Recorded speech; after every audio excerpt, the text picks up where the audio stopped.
This video explains the possible mechanisms of the thumb paralysis we have experienced after transradial intervention.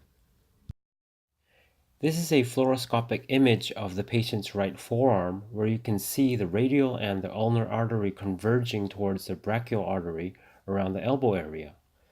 Along the radial artery, you can see a small branch called the recurrent radial artery. The yellow-colored lines show the outline of the radial nerve.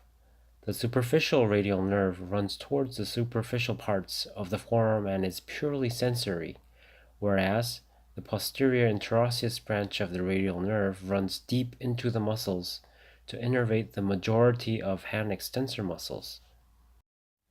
While advancing through the radial artery, the patient complained of sharp pain in her proximal forearm area. We suspect that the guide wire may have deviated to the recurrent radial artery and caused bleeding. As we adjusted the guide wire position, the patient's pain was immediately alleviated. The recurrent radial artery originates and runs in the proximity of the branching of the superficial and posterior interosseous nerve.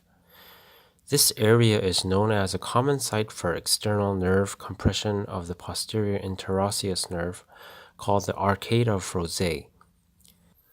This may explain the abduction and extension paralysis in the first phalanx, as the posterior interosseous nerve innervates both the abductor pollicis and the extensor pollicis brevis.